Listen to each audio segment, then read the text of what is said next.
Hello, you wonderful people, and welcome to another episode of Super-Fanta-Fi. This being a show where I talk about TV shows of the supernatural, fantasy, and/or science fictional genre. For today's episode, I'm going to talk about the latest episode of The Originals. A very, very good episode with many very interesting developments. Obviously, we pick up where last week's episode left off with Cole being caught in a position of like, okay, I have to serve the Hollow because if anything happens to her, Davina dies again. And it's like, I can't do that. I already lost you once. Not going to lose you again. Which even Davina's like, you have to kill the Hollow. The Hollow is like super bad. Super bad. And you can't betray your family. Which he's like, well, betraying my family is kind of like, that's kind of part of my thing, which is kind of like sad. He says that, most likely jokingly, but at the same time, it's like, he does partly mean that too. Because like it's always sad because it's a situation where it's like you get where Cole was coming from because the fact is Davina's here. He has the opportunity to save her, but then again, it's like it means betraying his family, especially after everything his family's done to save him. At the same time, it's like after everything Klaus had to give over these past 5 years for the sake of saving him too. So it's, at the same time, it's like because it's a very complicated situation because it's like like Klaus was pissed when he found out. He's like, oh, I don't care if it's about Davina or whatever. The fact of the matter is you still betrayed your family. You let her feed on your weakness. But then Klaus, Cole told him, it's like, well, what if it was Cammy? Would you really say the same thing? And it's like Klaus stopped himself. Because, for one, it's like Klaus is trying to be better anyway. But I think it's also because, I think it spoke to him because it's like he understands what it's like to be in love and willing to do whatever it takes for the person that you love. Once again, kind of making a comparison to the whole Sophia situation. Like if Marcel should understand, like Klaus kind of lets his head, head kind of act before his heart sometimes, which is, some people would say that's the good thing, but it's like for Klaus, it's better to kind of think with your heart than your head. Which arguably you could say, that's arguable because it's like, obviously he protects his family and that's kind of thinking more with his heart and everything too. So, especially because it's like when it came down to that situation, it almost cost Haley her life. Most likely would have cost Freya her life if they had waited any longer to destroy the totem like they needed to.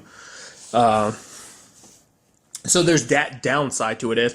Plus later on what we find out is that, Hope is possessed, which is like, of course that's going to be the end all be all. So she's no longer in her original body and now she's in Hope's body because now this gives her, not only access to her own power, but she also has access to Hope's power, which also protects her too because like as they bring it up in the episode, the whole serpent eating its tail, the Hollow was the beginning and Hope is the end. That's why, like I said from the very beginning, I was like, yeah, that's going to be how this all ends. Hope versus the Hollow. But now the Hollow's in her body, and it's like, now if they want to stop the Hollow, probably the only way to do it would be by killing Hope, which is like, no, they're not going to kill their daughter. They're going to find some other way. But it's something she went out of her way to be like, oh yeah, we protect family, right? It's like, well, now she knows she's 100% secured and able to do whatever she wanted to do. Because I was wondering, I was like, okay, she's like, yeah, Haley still plays a role in all this. I'm like, so she still needed Haley to be the one that dealt the final blow. That's why she let Haley, that's why she's like, doesn't need Haley dead yet. She's like, I need her.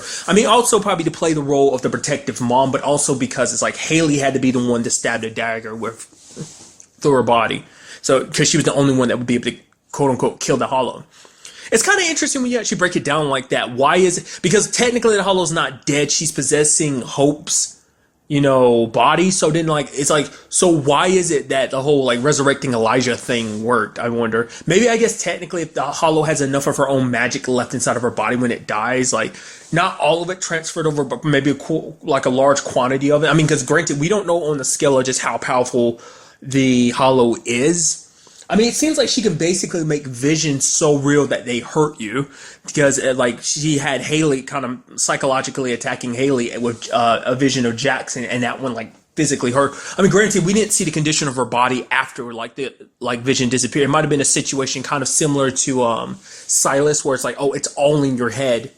Well, it's kind of popped up before too anyway with the Hollow before too, like how she kind of gets all in your head and makes you see whatever she wants you to see type of thing. So it kind of fits that criteria, but I think another, the best example is like Silas because he had very similar powers in a sense. So I guess that's how that works. But still, that's an interesting development because I was like, what do you need all this blood for either? And it's like because I guess she needed Haley's blood because she needed something that would tie her to Hope to activate the spell. Interesting thing too is I thought it was kind of interesting. Like Freya was like, we need to use Hope's blood because we can't use Haley's. The reason why Haley's blood didn't work is because she's been dead for so long. So like.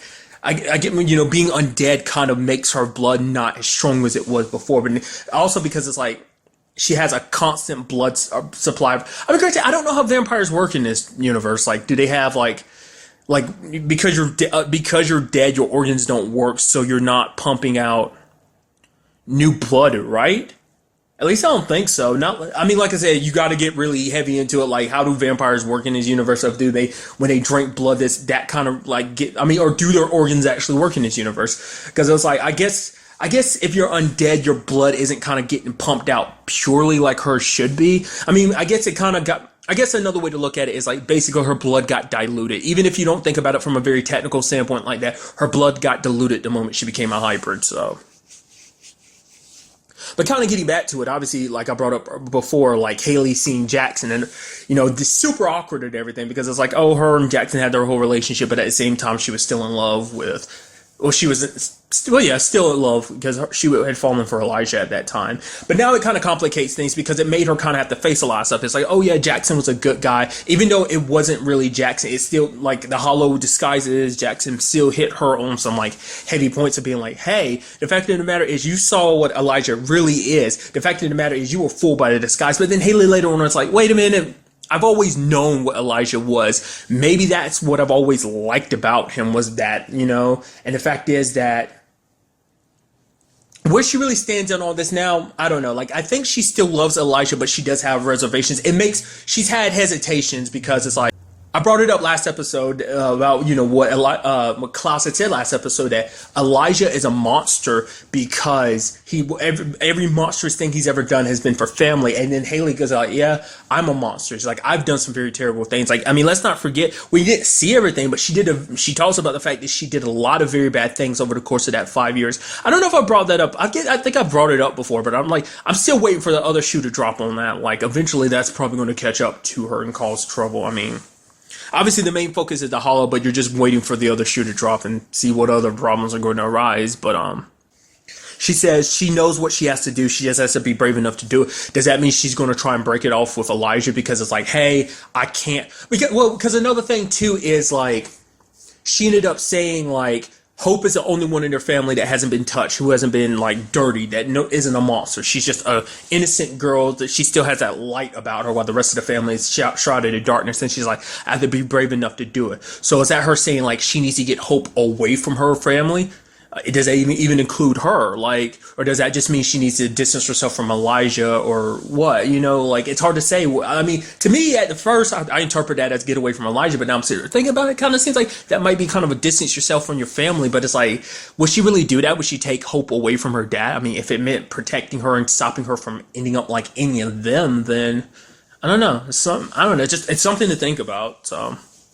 It's a very hard decision because as a mom, you want to protect your daughter, but at the same time, it's like, is it okay to protect your daughter by taking her away from the people that love her most, who would do anything to protect her? Which in itself is a problem too. Like, they would do anything to protect her, kill, maim, and devour anyone they need to if it meant protecting Hope. So, just a very complicated situation. And since we're talking about, and since I use it as a perfect segue to complicated situations, we have Rebecca and Marcel trapped in everything. I love the fact that she's like, I forgot what she called her, but she called her Sophia some other name, and he's like, her name is Sophia. It's like, oh yeah, like, why are you messing with this trollop and everything? And then Marcel's like, shut up. It's like them kind of going back and forth.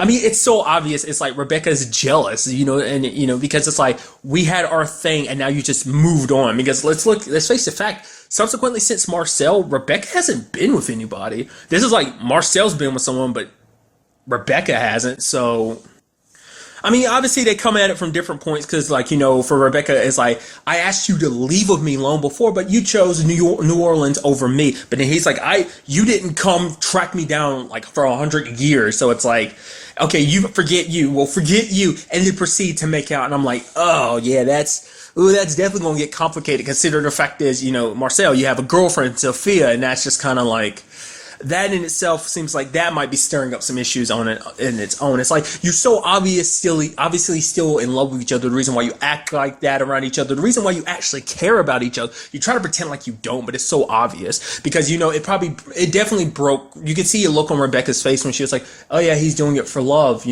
Previously when Marcel was trying to get the Thorn to help Sophia, so you saw the look on her face, like it broke her heart hearing him having basically moved on in her mind. So that's definitely going to be interesting going forward. Now, whether that turns into a bigger thing or not, because obviously, Rebecca kept being like, "Oh yeah, it's all about the fact that she shot me or whatever." It's like, no, it's about the fact that you're still in love with Marcel. But that's definitely going to turn into a nasty love triangle.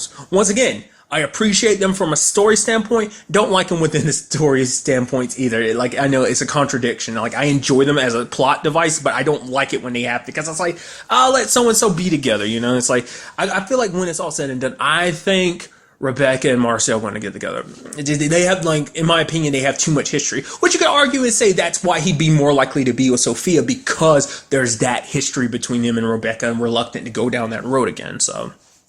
I kind of want to go back a little bit and kind of bring something up I thought was kind of interesting about this episode. Is the fact is that Cole kind of revealed himself so soon. I thought this was going to be dragged out over the course of a couple of episodes. Oh yeah, I'm secretly working with the Hollow, protecting her and everything. You guys don't know. It's like, oh no, it was revealed immediately.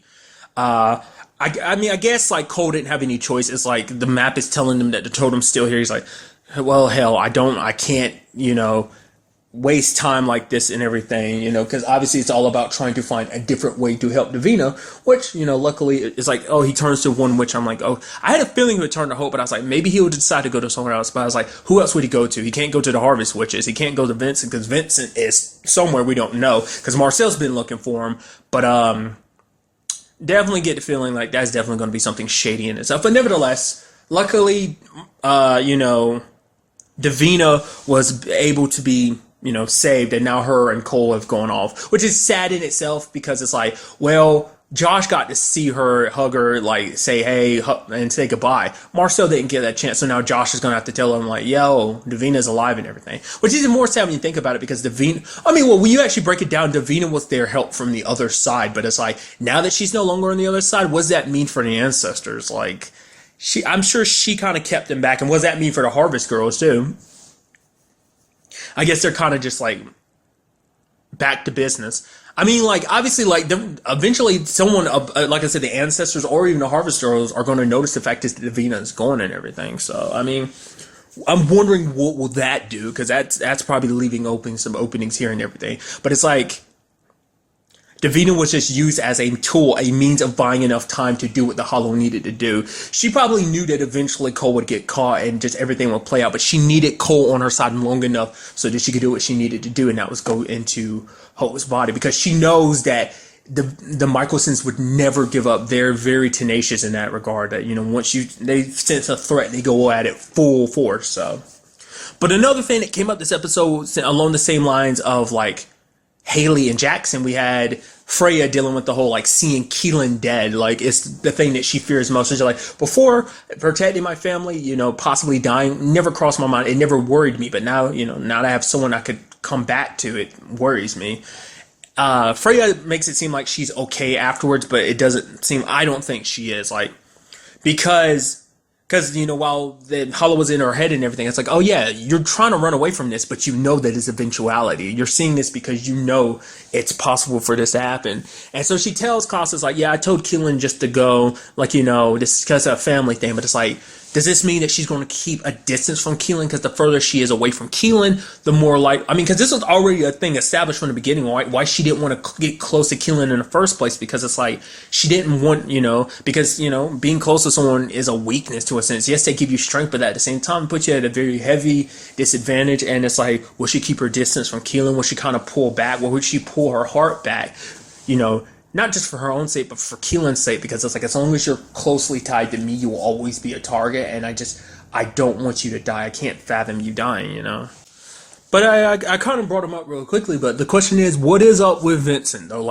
Has he been spending this entire time, working on Sophia? Granted, I caught a little peek of the preview. I think I saw Sophia up. So I think that's kind of being established next episode. But once again, it's like, what does this mean about Vincent with the whole book situation? Does this, I mean, I still get the feeling like he's going to be swayed nonetheless. Everyone thinks, oh, everyone's letting the guards down. They think the Hollow is dead. But eventually she's going to reveal herself and, like, you know, bring in other people to, like, I mean, because the question is, like, what will she do from now on? Like, obviously she's hidden herself in hope, but I guess she's going to, like, try and amass as much power as possible going forward. Not what I necessarily thought would happen in this. Really caught me by surprise. But then again, it's like, I guess it kind of makes sense because like the kind of like picture I feel like that's kind of used to represent this season, which I always think that's kind of interesting when shows have like one particular thumbnail or picture or something, whether it's necessarily from the show itself or not, always like a very distinct picture representation of the show. Like for this season, it's a little girl,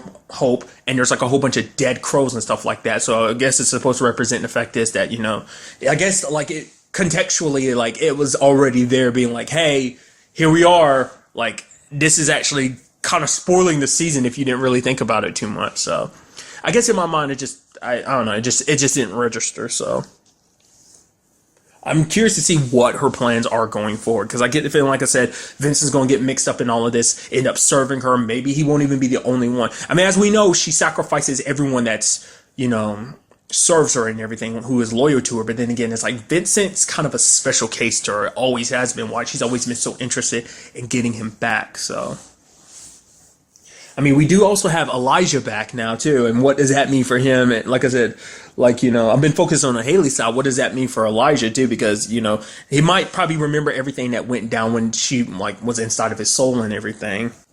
Like I said, overall, a very good episode, but I'm very interested to see what goes on in the next episode. But really, that's all I want to talk about in this episode. Till the next time we meet, be happy, be safe, live life to the fullest, and enjoy it. Good day and goodbye.